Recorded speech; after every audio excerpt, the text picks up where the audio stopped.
The decans in astrology help us go way deeper into each of the signs than what is shown on the surface. They break each sign down into sub-energetic rulerships that govern individual, shared, and collective aspects of the zodiacal journey.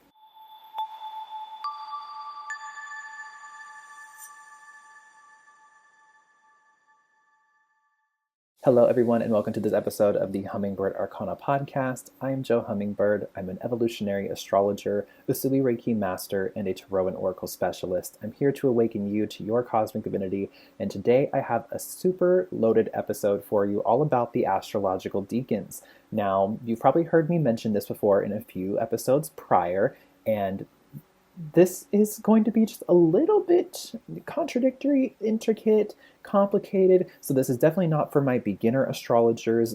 My love to all of you. And if you are a beginner and this is going to sound a lot like Charlie Brown, want, teacher talk to you, then I would highly recommend that you either X out of this one and go check out my Astrology Basics episode that I'll link here for you on the screen if you're watching on YouTube, or down below in the description in the show notes if you're streaming instead of watching.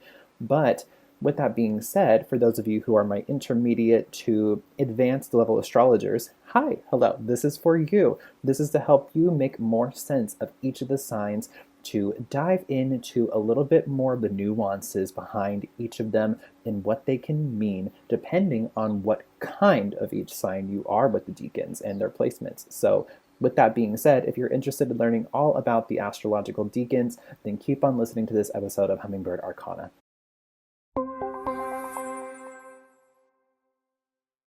Sometimes life can feel pretty hectic, and despite outer circumstances staying the same or maintaining their monotony, there isn't always something to help us explain that hectic energy or to help us make any sense of it either.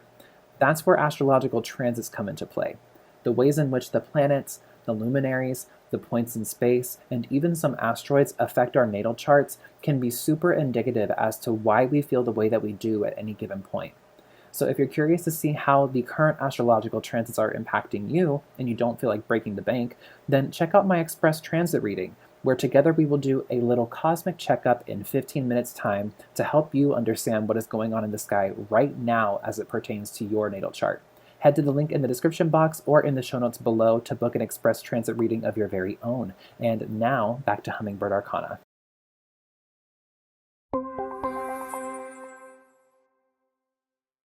So what even are the decans to begin with? And no, I'm not talking about decans like in the church. We're talking about decans, D-E-C-A-N-S. This is an astrological term. This is not a church term. So I'm so sorry if that just sounds etymologically or audibly very similar to that word. That is not what we are talking about here today at all by any means. The astrological decans, like I mentioned in the beginning of this episode, are the sub-energetic divisions and rulerships of each sign beyond the planets that govern and rule each sign themselves. So that sounds a little bit like a mouthful. That's why I also mentioned in the beginning, this is not for my beginner astrologers, unless you're still here and you're a beginner and you want to challenge yourself, in which case, awesome, good for you, happy that you're here. But with that being said, the decans are going to be the divisions of the 30 degrees of each sign into 3 groups with 10 degrees in each of those groups. Now, like I also mentioned, they govern the sub-energetic rulerships within each of these signs, making every quote-unquote version of each sign very different from one another. So if you've heard people in like the pop astrology realm or in like Zodiac memes on TikTok and Instagram talk about, are you like a January or a December Capricorn, or are you a May or an April Taurus, like that kind of stuff. This is where this idea kind of stems from, beyond obviously the differences in the calendar from a Gregorian standpoint. We're not even going to talk about that whole conversation. That is a different rant for a different day. But when we break down the decans of each sign, we really don't just get 2 versions of each sign like that whole calendar version of it really wants to perpetuate within the pop astrology world. This breaks it down into 3 different types of each of the zodiac signs because, like I mentioned again, there are 30 degrees within each sign, and the decans govern 10 degrees each, creating 3 different groups of each sign. And it's important to know what kind of sign you are in this regard. So like, what kind of Aries are you? Are you or we'll dive into this a little bit deeper here in a second, but just for sake of example, are you a Martian Aries, a solar Aries, or a Jupiterian Aries?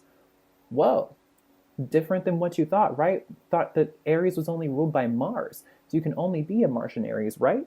Well, you can be a double Martian Aries, or you can be a solar Aries, or you can be a Jupiterian Aries. There's so much juice and nuance and information here to dive into with the decans. So I'm not going to waste too much of your time just giving you the elementary definition of them, because you'll kind of start to pick up the concept as we explain them here. Now, just for sake of preface, you'll notice that within each of the signs, that the first decan, that first group of 10 degrees, is going to be ruled by the planet that rules the sign that it's in. So, for example, like I just mentioned, are you a Martian Aries? That's going to be the first 10 degrees of Aries, and so on and so forth throughout each of the signs and their rulerships. So we'll break down the decans and the planets that rule them for each sign here pretty quickly. We're not going to dive horribly deep into them. I don't want to overwhelm you with a whole lot of information, but we will get a feel for what each of the decans are, what planet or luminary rules over them, and a little bit as to why. You'll notice a theme here going on throughout each of the signs and what planets govern the decans. So if you want to look at the decans themselves, the best free app and software that I have found to be able to do this in a visually, aesthetically pleasing way, it is the app called Astrogold. I am not mentioning this app because I'm sponsored by them. I am not at all affiliated with them. I pay for their software and I love using it.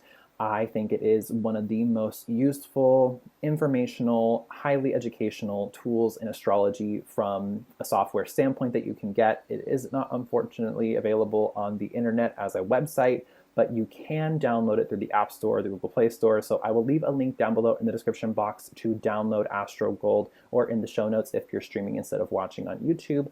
But with that being said, you'll notice, again, like I mentioned, that the first decan of every sign is ruled by the planet that rules the sign of said decan.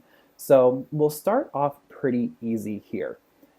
Mars rules the first decan of Aries. And like I mentioned also in the example of Aries, then the sun rules the second set of 10 degrees, and then Jupiter rules the third set of 10. And then we move into Taurus, and what planet rules Taurus? Venus. So who's going to rule that first decan of Taurus? Venus. And then we move into the second decan, which is ruled by Mercury. And then the third decan, which is ruled by Saturn. Interesting themes here. You're like, wait, where is this all coming from? How are these planets ruling this? We'll get to that in a second. We're going to go through all the signs, all the decans, all the planets or luminaries that rule over them, and you'll notice a theme slightly, and I'll break it down a little bit more for you once we're done with that. Then moving into Gemini, we have Mercury ruling the first decan, Venus ruling the second decan, and Uranus governing the third. And then move into Cancer. The moon rules the first decan, Pluto rules the second decan, and Neptune rules the third. Then into Leo, we have the sun ruling the first decan, Jupiter ruling the second decan, and Mars ruling the third. And then into Virgo, we have Mercury over the first decan, Saturn over the second decan, and Venus over the third. And then we move into Libra. We have Venus ruling the first decan, Uranus ruling the second decan, and Mercury ruling the third decan. Then into Scorpio, Pluto rules that first decan, Neptune rules the second, and the moon rules the third. And then into Sagittarius, Jupiter rules the first decan, Mars rules the second, and the sun rules the third. Now into the last three signs, of course, we have Saturn ruling the first decan of Capricorn, Venus ruling the second decan, and then Mercury ruling the third. And into Aquarius, Uranus rules the first decan, Mercury rules the second, and Venus rules the third. And finally into Pisces, Neptune rules the first decan, the moon rules the second decan, and Pluto rules the final decan in Pisces and the final decan of the zodiac. So did you pick up on a theme here? I hope that you did, but if you didn't, I'll explain it to you here really quick. You'll notice that every planet or luminary within a sign is only going to be associated with the element of the sign that it's in. You'll notice that Mars, the Sun, and Jupiter all rule fire signs. And those are the decan rulers of Aries. You'll notice in Taurus that Venus, Mercury, and Saturn are there, and all three of those planets rule an earth sign. Same with Gemini, Mercury, Venus, Uranus. Those all rule air signs. Same with Cancer, Moon, Pluto, Neptune. Those all rule water signs, so on and so forth. You'll notice, and you'll be like, wait a minute, some of these planets also rule earth signs, or some of them also rule fire. Well, if you paid attention to traditional rulerships in astrology, then you'll know that there are going to be, with the planets at least, not the luminaries, meaning the sun and the moon, but with the traditional planets, there are going to be two signs in which they rule each. Mercury is the ruler of Gemini and Virgo, so that's air and earth. You'll notice that's why, in Taurus, there's a Mercury decan, because it also rules earth elements instead of just air. And then you'll notice that Venus rules earth and air as well, both Taurus and Libra. So of course, Venus is going to place itself in other air signs as well, like Aquarius. And then you'll notice Mars being a ruler of fire and water. It rules both Aries and Scorpio. So then you'll see that Mars isn't just going to be by itself over in fire signs. It can get a little bit nuanced with that one in particular, because Scorpio is also modernly ruled by Pluto. So the decans that are ruled by Mars traditionally would then, in water signs, get swapped out for Pluto energy. That's the only exception here in that regard. So keep that in the back of your mind, put that in your pocket. Don't get tripped up too much by that. Just think of any sort of Martian water rulership as Plutonian, just because of modern discovery, Pluto, Scorpio, that kind of energy. And then you'll also notice that, again, with Jupiter, that rules water and fire. And you'll see Jupiter in other fire signs, just like Leo. So on and so forth throughout all the rest of the planets. You'll notice that only planets that govern fire or water will be in fire or water signs. You'll notice that planets that only rule air and earth will be in other air and other earth signs. It's this nuanced, dualistic, intricate, very complicated relationships, and the decans in astrology help us go way deeper into each of the signs than what is shown on the surface. They break it down into each sub-energetic rulership that will govern individual, shared, and collective aspects of the zodiacal journey. Now, with that being said, you'll notice that I just mentioned individual, shared, and collective. Where does that come into play?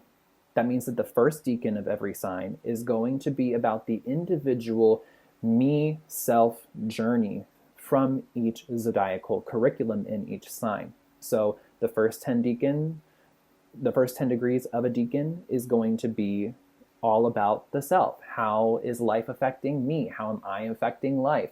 What are my choices, my impact, my consequence, my decisions, my free will? That is the first decan of each sign, with the particular lessons that are assigned with it. And then in the second decan, this is going to be about shared karma, collective energy, not collective energy, excuse me, but shared connection energy. This is going to be, how do other people affect me? How does my free will affect other people? How is the interpersonal relationship between the both of us teaching my soul, and what do I have to learn from it? And then in the third decan, it goes into the collective karma. It goes into, okay, not just me and this other person, but how do we all affect the outcome in the world? How do we contribute to the bigger picture? And so you'll notice that a lot of the times, the third decan is going to be ruled by a planet that is more communal or larger than self. It isn't as minute. There's a couple of exceptions there when it comes to like the last, or not the last four, but the 4 signs before Pisces. You'll notice that 4 or 5 signs before Pisces, you'll notice that the last decan is governed by something a little bit more personal, we would say in astrology, but that's not necessarily to throw you off or confuse you. There's a reason as to why those planets would be placed there, because in the second decan of those signs, you have other planets that would be more about the interpersonal relationship curriculum of them.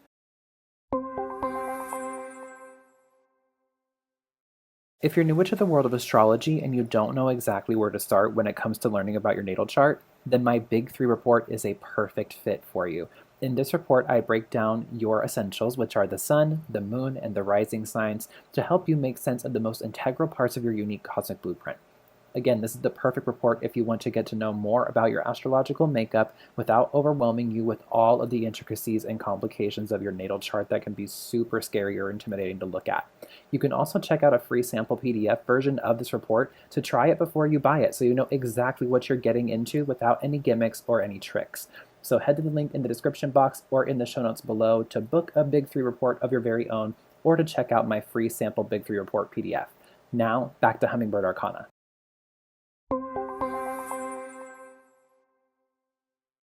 The best example I have for the self, the other, and the collective, the best examples are the first 4 signs with their decans. Obviously, Aries being ruled by Mars, that's going to be about, leadership, masculine energy, drive, conflict, contradiction, things like that. And then you move into the second decan, which is ruled by the Sun. That's kind of egoic, that's personality. How do other people affect that egoic energy, the consciousness, the light of awareness, the light of life force? And then the third decan being ruled by Jupiter, which in and of itself rules large groups of people, rules the collective energy. It's the largest planet in our solar system, so it takes up the most space, and more people than just you or me or the both of us take up more space. You know what I mean? So then you move into Taurus. Of course, Venus is going to be the ruler of relationships and also the senses. So it just makes sense that with, it being ruled by Taurus and being the ruler of Taurus, this, of course, will be the first decan, because every first decan is going to be ruled by the planet or luminary that rules said sign. And so then moving into the second decan, being ruled by Mercury, this is going to be communication, other people, community. Of course, that would be the you and me aspect of that all. And moving into the third decan of Taurus, that would then be collective responsibility with Saturn's rulership in that third decan of structure, responsibility. And this is kind of where you get that quote unquote stubborn Taurus energy. You'll find that Venusian decan Tauruses or Mercurial decan Tauruses are going to be a little bit easier going or a little bit more communicative or chill, laid back than, say, a Saturnian decan Taurus. I personally have a mom who is a Saturnian decan Taurus, and she's also an Aquarius moon, so her moon is ruled by Saturn traditionally. And oh my goddess, she is one of the strongest women I know, and she's also one of the most headstrong, period, point blank, just flat out. She'll even admit that herself. So there's no issue with me sharing that information here. That's not me doxing her by any means. But with that being said, we move into Gemini. And of course, again, the planet that rules Gemini, being Mercury, is going to rule over that first decan. And then Venus ruling over the second decan, the planet of relationships. Of course, that would be interpersonal connections, other people in relation to you, and the connection between that, the mutual exchange that goes on there. And Gemini being the sign of the twins, the halfway point, kind of the mirror between the two realms of Gemini. Venus, of course, would have to bring harmony between them, because in the other part of Gemini, the third decan, is Uranus ruled. And that is kind of the chaos of Gemini. Mercury's the first decan, kind of, getting the footing, learning a lot of information, data collecting, not super, super chatty, but can be. And then the Venus part of Gemini is going to be a lot more social. It's going to be a lot more outgoing. It's going to want to experience more of life. And then the Uranus part of Gemini is a lot more chaotic. It's all over the place. It's unorganized. It's kind of that stereotypical zodiac meme of Gemini. And you'll kind of notice that the third decan of every sign is sort of, you'll see that it's like, of course, the last 10 degrees of the sign. So it's the kind of the final curriculum. It's the evolution of the sign in its final form before we move into the next archetype of another sign. But with that being said, it's also like the most concentrated of that sign. It's like, if you can think of the analogy of making orange juice from the concentrate instead of from just like juicing a regular orange and putting sugar in it with water, if you buy the concentrate, that's kind of like the last 10 degrees of the sign. The more water you add, the earlier on into the sign you kind of get, versus, you get down to the bottom of the glass of concentrate orange juice that you're drinking and you get kind of more flavor because the concentrate has actually sank down to the bottom and isn't fully mixed anymore. And so the more that you drink into the sign, the more that you go further into the evolution in the 30 degrees, the more concentrate you will have. And it's like that last 10 degrees is like drinking straight up concentrate. And you get the most potent version of that sign. And so then you move into Cancer here, and of course the first decan is ruled by the moon, the ruler of Cancer, the luminary.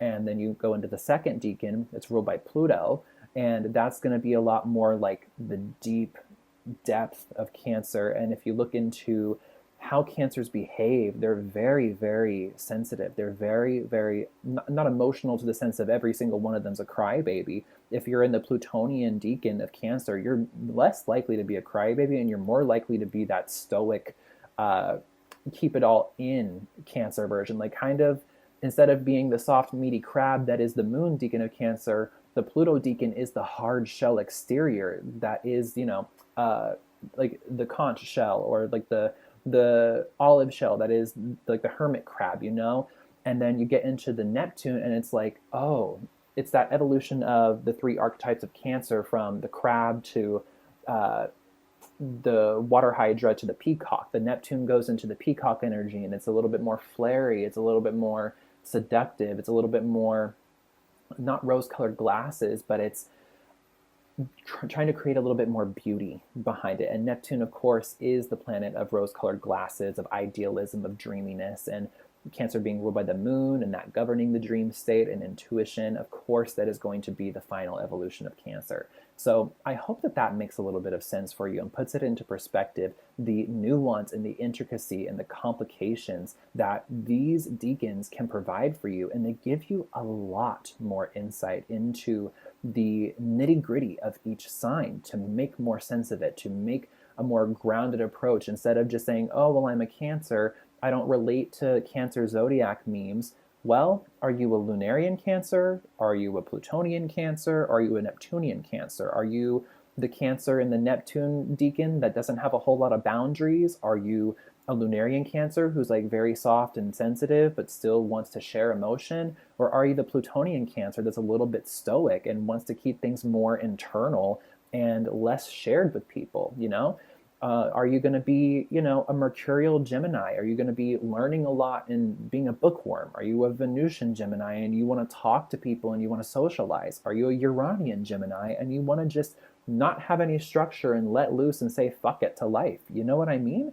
So with that being said, if you do want to look at the decans for yourself, if you download AstroGold, again, I have that link down below. It is not sponsored. I don't have an affiliate link. I'm not making money by telling you to go get that app. It is just the app that I genuinely use in all of my readings for myself and for my clients and for my reports and my work. I have used this app for about a year or so, and it is the best software I can find for free. You can get a paid version of it and get access to a lot of really cool other features, but there is already so much that they offer for free that I just genuinely endorse this app, and it is incredible. So if you want to look at that, the best way that you can is to, once you have the app downloaded and you have an information typed into the chart section, you'll navigate your way over to the settings, and there'll be a little menu that shows up with a lot of different options. You'll want to select the option that says Wheels and Colors. And when you do, you'll have three options that are highlighted in gold for you. And the second option, called Wheel Styles, is where you'll want to pay attention to. There are three options beneath that. The first one is Uniwheel, the second one is Biwheel, the third one is Triwheel. You'll want to pay attention to the Uniwheel style. And you'll click on that or tap on it. And when you do, you'll want to select the option that says Deck Ruler, DEC Ruler. And when you do, the chart will then automatically pull up all of the decans for each 10 degrees, the planets that rule them or the luminaries that rule them for each sign. And the best way to look at this is to use the whole sign system, so I highly recommend doing that as well. But with that being said, that's a little bit there about the decans for you. It's not something that is super easy to understand. You can get lost in the contradiction of it. You can deep dive down a rabbit hole with it for hours upon hours. I know I certainly did when I was discovering decans for the first time in my astrological study. It was so fascinating to be able to really understand the differences of each sign beyond just like, oh, well, you were born in this month or you were born in that month, and that makes a huge difference.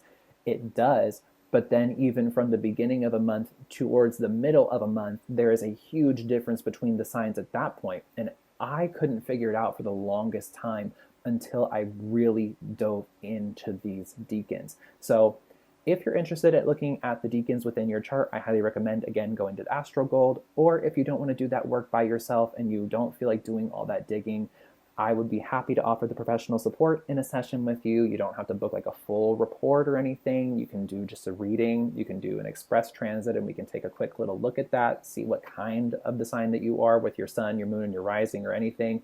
Or if you want, book a report and we'll dive into all of that. I'm happy to help you either way. But with that being said, I'm going to go ahead and leave it here for you guys. Thank you so much for tuning into this episode of Hummingbird Arcana.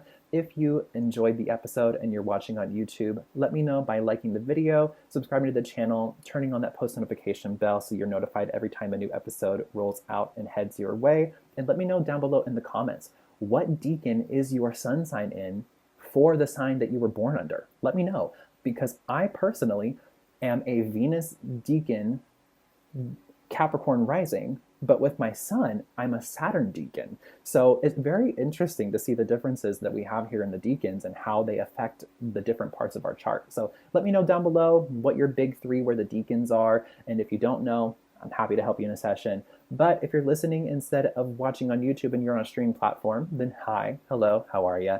I would highly implore you to rate and leave a review for the podcast. Let me know in the comment section of that review also the decans for whatever you have going on in your chart that you found interesting, or any ideas for future episodes or guests you would like me to have on the podcast. And with that being said, I'll go ahead and leave it here. Thank you again for tuning into this episode of Hummingbird Arcana. I'm Jo Hummingbird. It is always my greatest pleasure and honor to assist you in awakening you to your cosmic divinity. I will see you in the next episode. Many blessings and take care, my beautiful friends.